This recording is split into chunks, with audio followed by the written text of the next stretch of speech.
Hello, beautiful people. Today is 23rd of October. My name is Sahil and welcome to the newspaper analysis. Now, guys, first of all, let's have a look on today's GS folder. Friends, he is Abhijit Vinayak Banerjee, who was the recipient of Nobel Prize in Economics last year. Guys, Abhijit Banerjee says poverty is not just a lack of money, rather, it is not having the capability to realize one's full potential as a human being. Now, friends, often we assume poverty to be an economic deprivation, but it is not only the case. Rather, poverty deprives a person from his social, political, as well as psychological well being.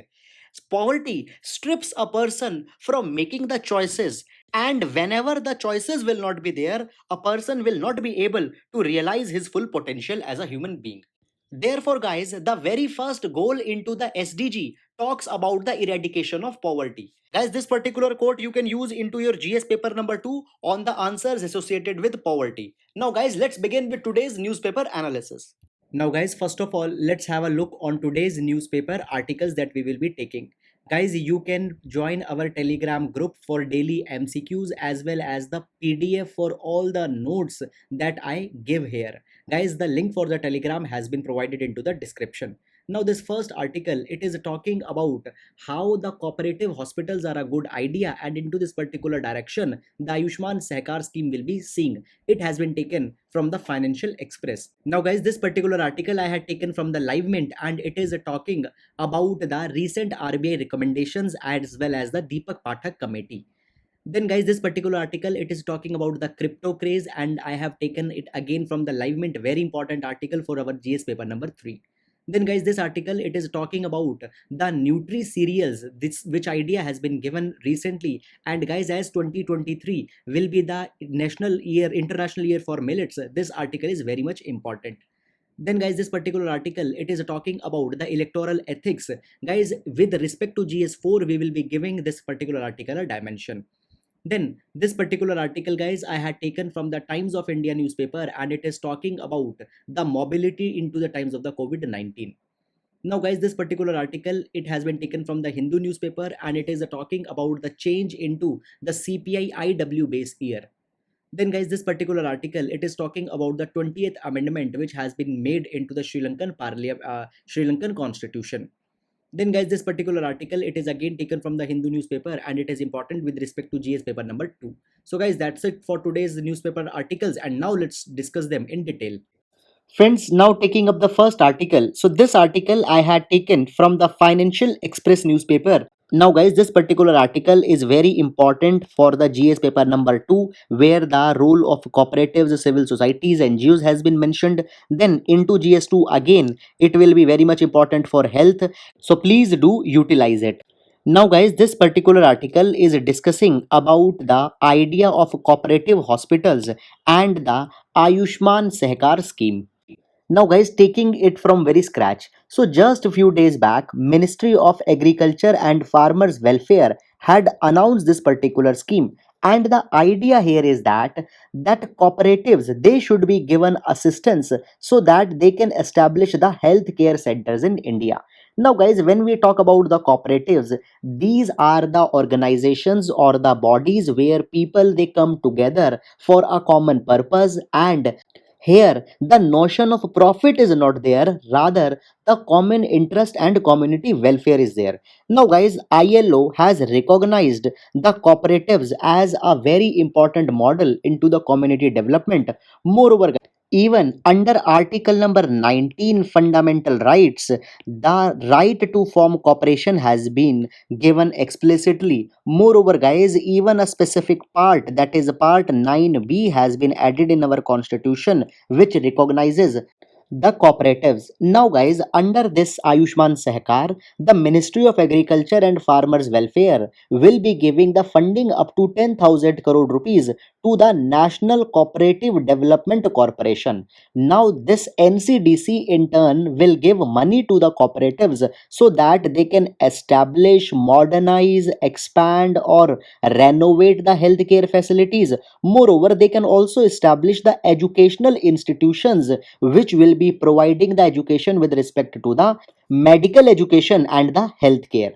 Now, guys, this Ayushman Sehkar scheme is inspired from the Kerala's healthcare model, where much importance to the cooperatives has been given. Now, guys, in our entire country, there are 57 hospitals which are being driven by the cooperatives, and out of that, 30 hospitals are into the state of Kerala. And not there, they are helping their community. Rather, guys, there are certain cooperative hospitals who have opened their OPD facility even into the Abu Dhabi and Dubai. And guys, they have shown much considerable result. Now, guys, it has been said that the same idea should be rolled down onto the pan India basis, and the role of cooperatives should be recognized, and this is a very positive development. But guys, there are various other challenges into the healthcare which have to be explored. For example, in our country, the public healthcare spending is very much low, that is 1.29% of our GDP. Whereas, guys, if we compare the average into the OECD country, it is nearly 9%. So much gap is there. Even after that, guys, if we see the shortage of the personnel or the staff, then guys, in India there are zero point 0.6 doctors on 1000 of population, whereas WHO recommends at least one doctor onto the 1000 of population. Then, guys, if we talk about the nurses, then there are 2.2 nurse for every doctor, whereas WHO recommends that there needs to be at least 3 nurses for every doctor. And if we see conditions into certain states such as Bihar, then conditions are even more bad, because there, guys, per 1000 population rate of doctor is just 0.26, well below the national average also. So, guys, it has been said that though government had talked about including the cooperatives, and Ayushman Sehkar scheme has also been launched, but much more funding has to be given, much more support into the terms of hiring the able personnel has to be given. Now, guys, if we talk about the latest data as of 2019, there is still shortfall of 18,000 specialist doctors into the rural areas. So actually, if we want that the Ayushman Sehkar scheme becomes a success, then, guys, much attention is to be given, so that more new number of doctors, they should be graduated and they should be hired into the rural areas. Now, guys, it has been said that actually, to work onto this cooperative development model, we can take a reference from the 2011 report which was prepared by the planning commission. Guys, it has been said here into this report that into the undeserved areas, the nursing schools should be established so that they can provide the staff for the rural areas. Then, guys, it has been said that the medical colleges into the districts, they should be linked with the district hospital, because the medical graduates or the interns into these medical colleges, they can provide a steady supply of doctors into these district hospitals. Moreover, the teleconsultation etc. should also be widely expanded, so that the cooperatives can take the help of here or this model also. And, guys, at the end of the day, much substantial funding is to be given, so that the primary healthcare facilities as well as the community healthcare facilities can become so much strong enough, resilient enough to meet the COVID-19, as well as the part of funding should also be given to the cooperative so that they can work onto this particular model. So that's it, and now we'll be moving to the next article. Now, guys, this particular article, it is important for our GS paper number 3 under the section of the banking. Now, guys, here the Reserve Bank of India had issued new norms for the payment companies. Furthermore, these new norms are based onto the recommendations of the Deepak Pathak committee that was constituted by the Reserve Bank of India into this particular year. Now, guys, first of all, if I give you background, what happens? Now, we had seen that the much focus has been given onto the digital economy, cashless economy, or less cash economy. Now, large number of people are making payments by scanning these QR code or the quick response code. Now, there are two type of quick response codes. One are the interoperable codes and others are non-interoperable codes. Guys, right now there are only two interoperable QR codes, that is the UPI Unified Payment Interface, which has been made by the NPCI, that is the National Payment Corporation of India, and other is the Bharat QR, which is again made by the NPCI. Now guys, into these interoperable quick response codes, whatever application, for example Paytm, phone pay, whatever you are having, you can scan this particular code and directly the money will be deducted into your bank from your bank account and will go to the bank account of the recipient person. So these are the interoperable. Any kind of application you can open and can scan it. However guys, there are certain of the merchants, for example Paytm, phone pay, Google Pay, etc., who are issuing their own QR codes. That is, they are non interoperable. It means that if a code has been issued by the Paytm, then only Paytm's app can be used to pay the money. Other app will not be helping. You can't pay money from the other apps. These particular QR codes are called as the proprietary QR codes. Now, RBI had said that these proprietary QR codes should not be issued, and all the payment portals or the payment companies, they need to issue the interoperable codes only, because these proprietary QR codes, it limits the consumer's convenience. He, for example, if a person is having the phone pay QR code, then that particular person also needs to have that particular app, otherwise he will not be able to pay the money. So therefore all the codes need to be interoperable. Now guys, it has been said that the Reserve Bank of India will further be taking the consultative process with all the stakeholders, that how even more improvisation can be given to the QR codes. Now guys, all this particular thing is very much important, because see, if the consumer will be finding the convenience in paying the digital payments, then he will be adopting to that particular thing into the long term. And these kind of irritants, such as having maintaining the separate apps, it reduces the convenience. Therefore into the long term, these particular things are very much important, and into the idea of less cash economy, we can utilize it. So that's it. Now we'll be moving to the next article. Now, guys, this particular article I have taken from the Indian Express newspaper, and it is highly important for our GS paper number 2 under the idea of hunger, nutrition, as well as in GS paper number 3 under the idea of agriculture. Now, taking this particular article from very scratch, guys, just a few days back, there was the World Food Day. And onto the World Food Day, the Prime Minister had talked about the millets. Now, the millets have been called as the Nutri cereals. It is a new branding that has been given to the millets. Now, guys, millets are even more important into your coming 2 years, because the Food and Agricultural Organization had endorsed India's idea that 2023 should be called as the International Year for the Millets, and it will be now celebrated. Now, guys, when we talk about millets, millets are those things which can solve India's large number of challenges. We will be exploring this particular idea. First of all, guys, there could be two types of millets. That is the major millets, which includes the millets such as the jowar, bajra, and ragi.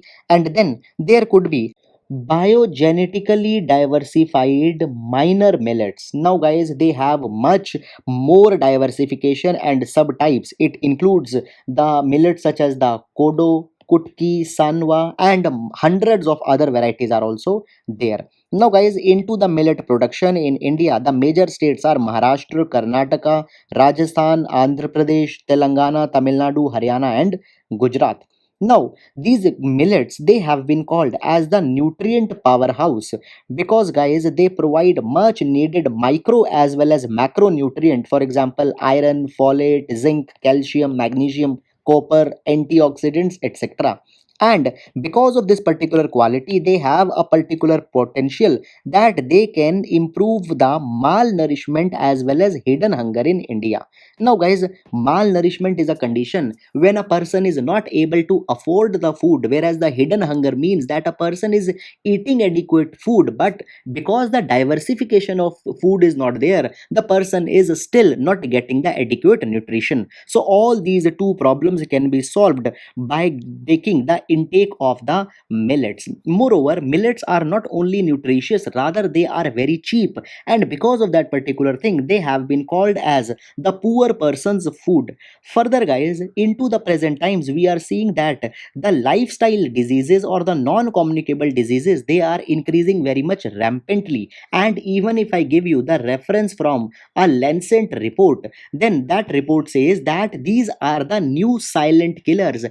which are killing far more number of people annually. Now, guys, as we are talking about the millets, it has been said that not only nutritiously they are important, but guys, they are also very much important for our farmers who are socially economically very poor. Guys, it has been said that the poor farmers grow these millets onto the poor soil types, for example the dry soil, mountainous soil, rain fed soil, infertile soil. And guys, there without taking much of water, these crops they can thrive. And when we compare it with the cereals such as the rice and wheat, they are guys far more climate resilient, because neither they need such water nor they are so much sensitive to the changing environment. Therefore, guys, much focus needs to be given onto the millets because of their versatile nature. Now, guys, before 1960, basically there was much focus onto the millets. People were consuming millets. For example, if I give you the data from here, then guys, according to the Indian Council of Agricultural Research, Bajra constituted nearly 46% of the crop production, as opposed to 13% of rice in the Kharif season. So, guys, basically, much in larger quantities they were consumed. And if we similarly take the example from the chickpea, it stood at 42% for the Rabi season against just 4.3% of wheat. So, after the Green Revolution came, the dynamics changed. Much more subsidy or the MSP etc. were given to the crops such as the wheat as well as rice, and there the pattern started to change. Millets were ridiculed as a poor person's food, and they were not taken into the diets. Guys, even recently there is a huge jump into the processed ready to eat food such as noodles etc., which are not only not good for the health, rather guys, they had so high contents of the sodium, trans fat, and they have been so much popularized into the rural and urban India that guys, now they are being consumed everywhere. And majority of these processed foods, they are derived from the grains, from the cereals such as the wheat. And because of this thing, further millet were ignored even into the rural consumption. So therefore, now the government has taken a multi-pronged strategy to promote the millets because of so much of advantage that they are having. Now, guys, seeing this particular strategy, firstly, it has been said, guys, that these millets will now be rebranded. Earlier, they were called as the poor person's food, but now a new terminology has been given, that is the nutri cereals. Moreover, guys, the production of the millet has also been extended to more than 112 districts and 14 states. Assistance is being given to the farmer so that they can grow these nutri cereals. After that, guys, government has also decided to hike the MSP prices for the nutri cereals so that the farmers find it more advantageous. Guys, it has been said that if we make a comparison from 2014-15 levels against the 2020, then we can see that the MSP for ragi has jumped to more than 113%. Moreover, the bajra and jowar, their MSP has increased at 72% and 71% respectively. So because of this particular thing also, farmers will now be inclined to grow the millets. Then, guys, thirdly, it has been said that the government is also providing the market to the millet produce, and even they have been included into the PDS. And because of this particular thing, now much more procurement will be done and farmer will be getting a steady market. Then, guys, it has been said that particularly the Ministry of Agriculture and Farmers Welfare is now running a scheme where more than 600 crore rupees are being spent to increase the area, production and yield of the nutri cereals. Now, guys, the cultivation of the nutri cereals, it will be matched with the local topography and natural resources. In India, the problem is there that farmers don't follow their agroclimatic zones and don't grow those crops which can thrive. Now, guys, there are 127 agroclimatic zones in our country, and onto the basis of a specific agroclimatic zone into which a farmer is residing, he will be providing the specific types of seed kits, inputs. He will be connected to the farmer produce organizations. He will be provided the facilities for the marketability, so guys, he can grow these millets. And guys, finally, there is intervention which will be made by the Ministry of Women and Child Development, where the ICDS will be connecting the women and child health with the agriculture. Now, guys, the Ministry of Women and Child Development will be setting up the Nutri Gardens. It will promote the research into the millets, as well as it will lead a campaign so that the citizens can change their behavior and can consume more of the Nutri cereals. Now, guys, it has been said that all these particular things provide that now the government is serious in giving a adequate impetus to the cereals, and by this particular thing not only the food security will be preserved, but government is running a target of doubling the farmers income by 2024. So as poor and marginal farmers are much into the larger numbers, the millet production will directly be helping them. So guys, this is all about this thing, and a very good dimension has been provided. Do please keep it in your mind. So that's it. Now we'll be moving to the next article.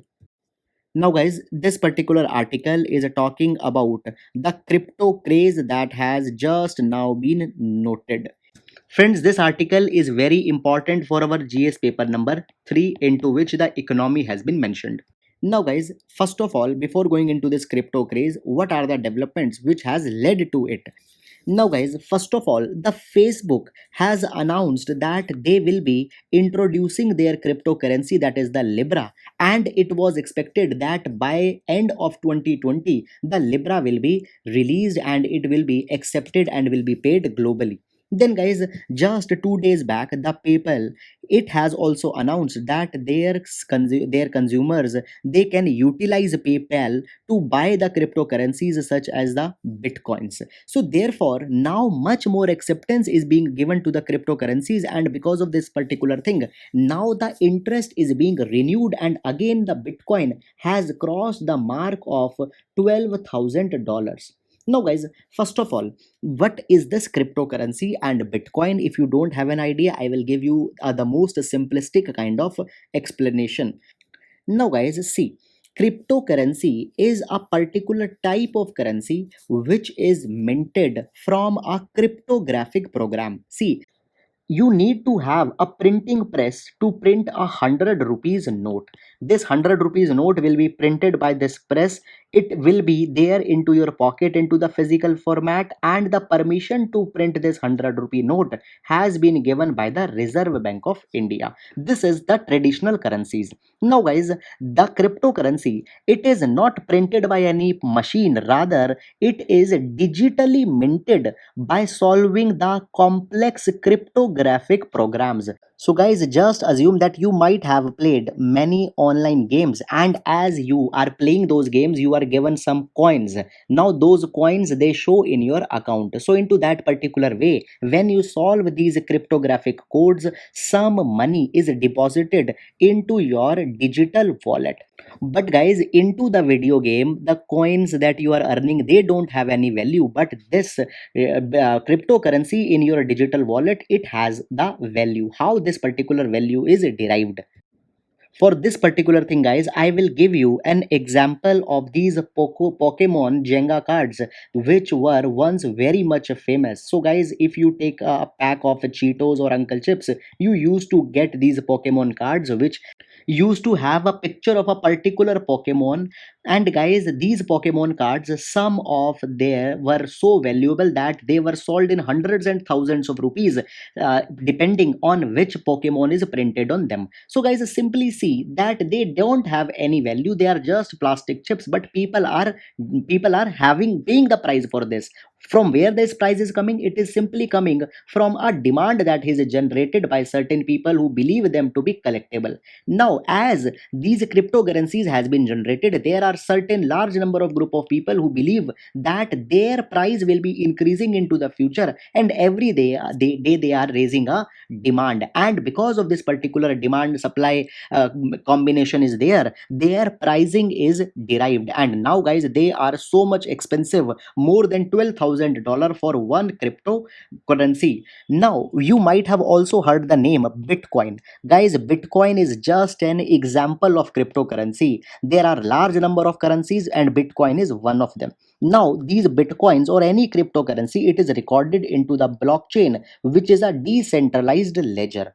Now, guys, there any bitcoin which travels, if you divide it, it is recorded there. And often governments across the world has shown much interest into this blockchain technology also, because guys, this recording mechanism can help in other sectors also. For example, into this particular kind of ledger, we can track how the drugs are moving, we can track the land records and all such kind of thing. Already I have discussed this issue earlier. Now guys, this particular thing, it has been said that world around the cryptocurrencies has been a very controversial topic, because as they are example of the private currency and they are not being regulated by any central bank, so there is always an issue that this entire system might get fail. Now guys, the normal currencies, that is the rupee, dollar, etc., they are example of the fiat currency. It means by law they are sanctioned by the government, but here's any backing of the law is not there. So guys, it has been said that as they are becoming more and more popular and they are being more and more streamlined, now the central banks will be becoming more restless. And guys, there could be two viewpoints now. One, that the central banks adopt them and issue the proper regulatory mechanism, or the other way is that simply they can be banned. Guys, in India, earlier the Reserve Bank of India had banned the Bitcoin and all such kind of cryptocurrencies, but just recently the Reserve Bank had again allowed it. So guys, as the time will be passing, we need to see that how it will unfolded. But guys, there could be a possibility that they can be the currencies, the global currencies of the future, as seeing the authorization that they are getting from the big tech giants such as the Facebook, PayPal, etc. So guys, that's all about this particular thing. In GS paper number 3, it will be highly relevant. Please do utilize it. So that's all. Now we'll be moving to the next article. Now guys, this particular article has been taken from the Hindu newspaper, and this article, it is talking about the recently released manifesto of BJP for the Bihar, where they had promised the COVID-19 vaccine for free. Now such kind of political news are usually not important for us, but it is raising a very important issue, that is the issue of the electoral ethics. Now guys, why electoral ethics are coming here? See, we are now facing a pandemic which has been unprecedented, never seen into the foreseeable history. And guys, as it is an existential crisis, using it for a political agenda or cherry picking only one state out of such so many of the states and saying that they will be given it for free, it is raising the ethical concerns. Now guys, up till now the government is always talking about the priority groups, that is the old age people, people with chronic diseases, who would be given the vaccine onto the priority basis. But guys, now this entire debate has shifted. And guys, earlier the cooperative federalism was being seen into the vaccine, where all the states and center were cooperating and were preparing a kind of a national policy onto the vaccine administration. But now it has shifted to the competitive federalism, where a kind of a frenzy will be created and all the states will be rushing to procure the vaccine, and it is a kind of a vaccine sub-nationalism which will be seen in India, owing to the move which has been made by the center government. Now guys, it has been said that earlier the national expert group on vaccine administration was constituted by the central government, and it had clearly said that the states need not to chart their separate pathways and nationally the policy will be determined. But announcing the free vaccine for the Bihar, it is raising some kind of suspicion that how this particular thing will be done. Now guys, when we are talking about the vaccine, one particular way forward into this particular direction, we can suggest that in order to administer a vaccine to everybody with utmost efficiency, government should include the vaccine for COVID-19 under the universal immunization program, which is running under the National Health Mission. Now guys, under the universal immunization program, till now only pregnant women are and newborn babies are covered, and they are given the 9 vaccine at the national level and 3 extra vaccines only into certain selected regions. First of all, UIP needs to be expanded and the universal coverage needs to be there, not only the women and the newborns. Now guys, as we are talking about the UIP, the vaccines which are being given here are the diphtheria, pertussis or the whooping cough, tetanus, polio, measles, rubella, a severe form of child tuberculosis, hepatitis B, and meningitis and the pneumonia. Whereas, guys, regionally, three more drugs are given only to those regions where these particular diseases are endemic. So, the vaccines for the rotavirus, pneumococcal pneumonia, and Japanese encephalitis are also given. So, under UIP, 12 vaccines are there, and now one for COVID 19 should also be included, and it should be expanded further for the vaccine. So, guys, that's all about this particular issue. Please do keep it in mind for our GS paper number 2. And now we'll be moving to the next article. Now, friends, this particular article has been taken from the Times of India, and it is showing the impact of COVID 19 onto the mobility. Now, this particular topic will be giving us so much important of terminologies and could be utilized into the papers of essay as well as in GS paper number 1 society.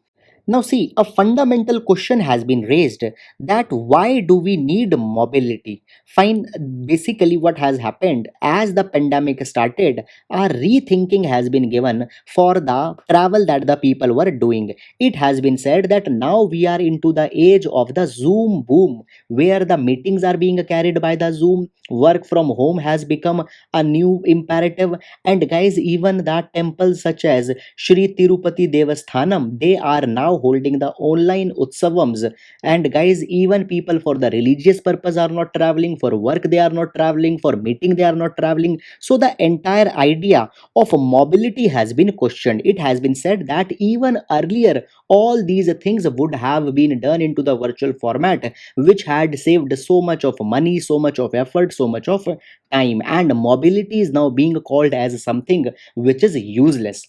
Now, guys, if I give you a reference here, in 2012, John Array had written a paper, that is the mobility and proximity, where he had talked about the utility of mobility. And guys, now this particular paper becomes very much relevant. Guys, it has been said that mobility, it is not only the movement from origin to the destination, rather the mobility or the travel is a connection between the humans inhabiting the same space time coordinates. Guys, please do utilize this particular expression. Guys, it means that by mobility or by travel, the connection is being made by the human beings. Human beings are the social animals, and they long for this particular social connection, and it is only made possible by the travel. Now, it has been said that from long, the restriction of mobility has been called something which takes the empowerment away from the people. Guys, in 1595, the wheelchair was invented by for the King Philip II of Spain, because he was suffering from the gout, that is the severe pain into the joints, and because that particular thing restricted his mobility, the wheelchair was invented. Guys, from so long, the mobility and the freedom has been equated, and always the human being has longed for the mobility. Now, guys, as work from home has become the new normal, guys, there is one implication onto this particular thing, that the workspace used to be an alternate life for the working citizens, where they can go, they can interact with their colleagues, they can involve into some kind of a sharing of their experiences, and it basically gave much relief to the people. And now this particular thing is missing. By the way, guys, if I tell you, now the HCL is also exploring to bring back the employees to the workspace, because into the long term it has been seen that the mental health as well as productivity of people is going down.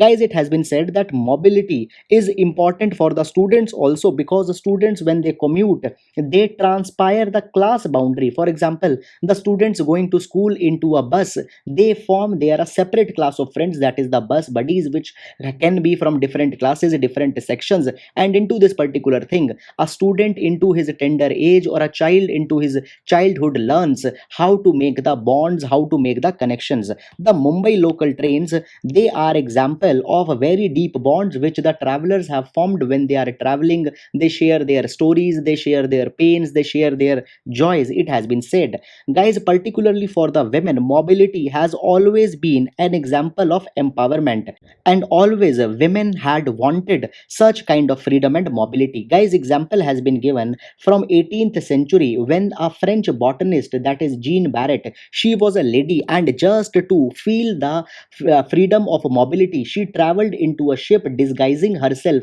as a male, because at that particular time travel by the women was considered something as a taboo and something very much revolutionary. Now guys, even if I give you one example from my side, then guys, in 1980s the launch of Maruti Suzuki 800 was also called as a symbol of women freedom and women empowerment, guys, because before that there were no much mass appeal cars which could be used by the women for their personal mobility. They were dependent onto the male members of their family to be chauffeured here and there, and the introduction of Maruti 800 given a sense of mobility to the women, and women turned more empowered after that particular thing. This was a particular case study which I once read into a document published by the IIM Bangalore.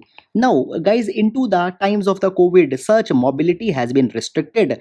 People are thinking only it into the terms of the cost saving measure, but it is taking a much important element of our freedom, and again we need to think the idea of mobility into the present times. So guys, one very good important alternative dimension has been given here. Please do utilize it into your article. So that's it. Now we'll be moving to the next article. Now guys, this particular article pertains to the revision of the base year for the CPI IW, that is the Consumer Price Index industrial workers. Now this particular topic is very important for our GS paper number 3 economy, as well as for the prelims it could directly be asked. Now taking about this particular thing, guys, in India inflation is measured by two major parameters, that is the wholesale price index and the consumer price index. Guys, earlier WPI was being used as a official parameter to measure inflation in India, but now government has switched to the CPI because CPI captures the prices from the perspective of the retail buyers. Guys, if I give you something more about WPI, guys, WPI's base year is now 2011 and 12, which has been revised in 2017. Now our major discussion will be around the CPI, on which now the inflation or the headline inflation in India is being measured. Guys, there are four type of CPIs, that is CPI industrial workers, CPI agricultural laborers, CPI rural laborers, CPI combined. By the way, CPI combined is the official inflation of India, which the RBI takes in account to issue their repo rate, reverse repo rate, and all those kind of things. Now, first of all, guys, a fundamental question: why there are four types of CPI? See, as there are different type of people, onto the basis of their socio-economic conditions, they consume different kind of things. And guys, by consumption only, we can see that what impact of inflation is being made on a particular section. So, guys, the industrial worker, they might be having different consumptions. Agricultural laborers might be having different. In CPI combined, there are the rural component and urban component. Their consumption will be different. So different sectors, what they are spending onto that particular basis for that particular sector, we will see the inflations. Now guys, the base year for the CPI combined, it is 2011 and 12. For rural laborers it is 1986 and 87. For agricultural laborers it is also 86 and 87. And for industrial worker it was, guys, earlier 2001, and now it has been changed to 2016. Now it has been done because, guys, it has been said in so many years the consumption patterns have been changed. Now people are spending more money onto the things such as the health, education, recreation, etc. Therefore more importance or more weight needs to be given to these particular things, which will be changed when the base year has been changed. Then guys, this particular CPI IW, it is also used to calculate the dearness allowance for the government employees and the employees working into the PSUs, and onto this particular basis the minimum wages are also revised. So there was much need that it should be aligned to the present times, and therefore 2016 has been changed. Now guys, further it has also been said that now government will make an attempt to revise it after every 5 years. And guys, very soon government is deciding to change the base year for this CPI AL also, that is, which is right now 1986-87. It will also be changed, but when it will be done, we will be seeing what will be the new year that comes. So guys, by this particular change, the inflation targeting as well as inflation measurement for industrial workers will become much more streamlined. So that's all. Now we'll be moving to the next article. Now guys, this particular article, it is important for our GS paper number 2, international relations and neighborhood issues. Guys, here we can see that the Sri Lanka has passed the 20th Constitutional Amendment Act. Now, what is this Amendment Act? Before this thing, we will see the background, and therefore we will see the 19th Constitutional Amendment Act firstly. Now, guys, this 19th Constitutional Amendment Act was passed in 2015 into the Sri Lanka, and by the virtue of this particular act, the president's powers were severely reduced. The president was given a limit of 2 terms. His power was given in favor of the parliament, independent bodies such as election commission, judiciary, public service commission, etc. They were more empowered, and it was said that Sri Lanka was pushed into the favor of more representativism. However, guys, 20th constitution which has now been passed, it opposes or basically reverses all the things which has been done here. It has again restored the presidential dominance and has made the prime minister as just subordinate to the president. Guys, this particular thing is being criticized as something very much authoritarianism, and it has been said that years of the progress which was carried, it will be lost by this particular step. Now, guys, we need to see this particular thing as how India will be responding. India's only concern with respect to the Sri Lanka is giving the 13th Constitutional Amendment Act to the Tamilians which are living into the Sri Lanka. Under 13th Constitutional Amendment Act, it was said that the Tamilian population, they will be given much more representation, powers will be given to the provinces, and particularly Tamilians will be benefiting by it. So our major concern is only this. And guys, India also maintains the policy of non-interference into the neighbors relation. So guys, we will not also be might be taking much active stance until and unless it comes onto the Tamil population. However, guys, it is much early to say that what will happen. We need to see and have to trace this development as the time will pass. So that's all about this particular article, and now we'll be moving to the next article. Now, guys, this particular article, it is just an observation which has been made by the Supreme Court. Guys, Supreme Court now had said that a testimony of the sexual assault victim is enough for the conviction. Guys, when a rape offense happens, there are two parties. One is a person who had committed the crime, and other is the person who had been subjected to that particular crime. That is the victim, and other is the accused. Now, guys, here the accused will say that he had not committed the offense, and the victim will say that the offense has been committed.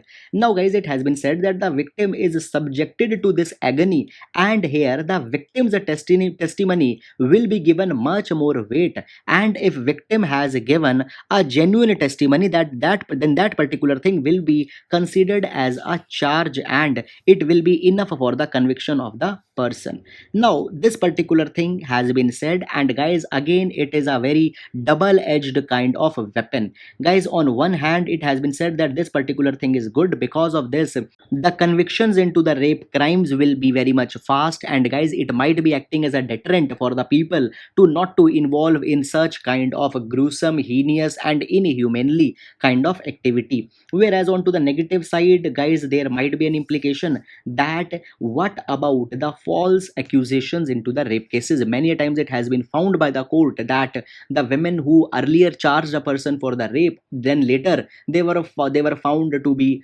wrong and were driven by some malified intentions. So into that particular thing, guys, this particular judgment might bring some injustice also.